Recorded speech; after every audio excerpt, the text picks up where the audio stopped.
Hi, everybody. Welcome to the News OK Comics Podcast, hosted at Planet46.com. I'm Matt Price. This is Kyle Roberts. What's going on, Kyle? That's right. Jon Favreau will not direct Iron Man 3. Batman heads to Asia, and Spider-Man is saved by Lady Gaga. Very cool. So, here's the deal. Jon Favreau directed Iron Man 1, Iron Man 2, both huge moneymakers, but he's not coming back. Yeah, he decides to go to Disneyland instead. Very good. So we saw this from our friends at Hero Complex. He did an interview with Jon Favreau where he said he's really pleased with his experience at Marvel. He wishes them well, but he's going to move on and direct this movie Magic Kingdom, set at Disneyland as after the park closes and all the things come to life.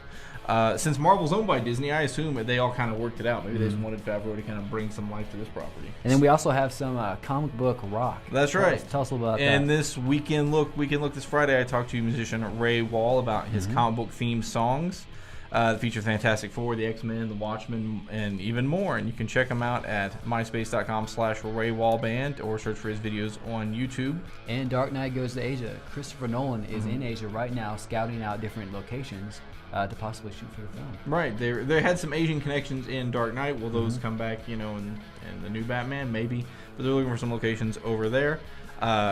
That's where he received word that he had received a Golden Globe nomination for Inception. Other kind of comic book related stuff that received Golden Globes was Red, and of course The Walking Dead. Very cool. Let's get to the review file. All right, very good. All right, Spider-Man 650, big time. Continuing the big time. He's actually saved by Lady Gaga in this issue. That's what happens. Spider-Man, the new Hobgoblin, is after some scientific material, this new kind of metal at Peter Parker's new job, which is like a science research lab.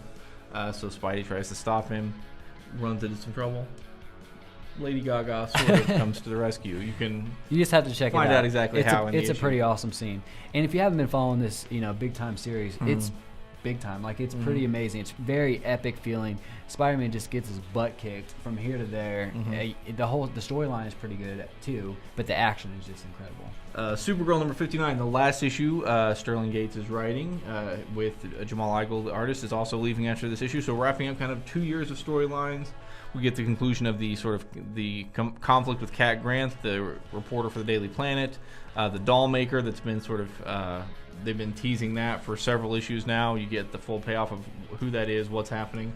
Great finale. I think we got to congratulate Sterling on taking a character that was, didn't really have a direction and putting together a solid 2-year run that's really left the character in a nice place for the next people to take over the book. Very cool. Mighty Samson, number 1. Not the biblical Mighty Samson, although he is named after him. This is in kind of a post-apocalyptic future. City-states are ruled. And he does have long hair. He does have long hair. They're kind of warring factions, and he is a super strong guy. We don't exactly know why yet. They reprint the original Gold Key issue in the back. This is revamped by Jim Shooter and J.C. Vaughn. I liked it. I didn't know anything about the old school stuff other than I'd seen the issues here and there, but I'd never sat and read one. But the new issue drawn by Pat Olliffe, who you might have seen on like Untold Tales of Spider-Man back in the day, really good. And I'm actually intrigued to see where they're going to go with this. I thought it was a fun issue. I think it's worth giving it a shot. Especially, for $3.50 a normal price of a comic, it is a huge comic. It is. That backup. It is. I mean, the main story is I don't know, it seemed like a lot of pages, and then plus you get a whole backup story. Very cool. Of the first original issue, I believe. And then John Byrne's Next Men. This is one of my favorite books in the 90s. It's been on hiatus, so to speak, for probably 15 years, a long time. It's IDW cover. Yep. John Byrne's bringing it back. And if you didn't read any of the previous ones, they try to kind of bring you up to speed. I haven't read them in a long time, and I was like, should I have reread these before picking this up?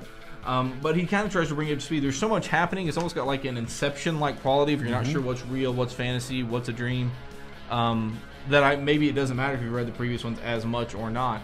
I thought John Byrne's art was really kind of had taken a leap forward. He's received some criticism in recent years for maybe his art not having as sharp of a look as it once did. This really looked to me just like the stuff he was doing in the 90s, which I enjoyed. So absolutely. So it was fun. And of course, Byrne's a longtime X-Men guy, so very cool. Know him from that. And I'm glad to see it back. I'm going to pick up. In fact, I'm adding it right back in my folder. I'm going to pick. I mean, the big finale is Supergirl, I think, because of how much Sterling Gates has kind of built those characters over the 2 years since the big finale.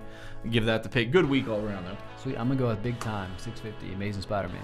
All right. So, guys, come back next week for more comic book and movie news. For Kyle Roberts, I'm Matt Price. Thanks for watching.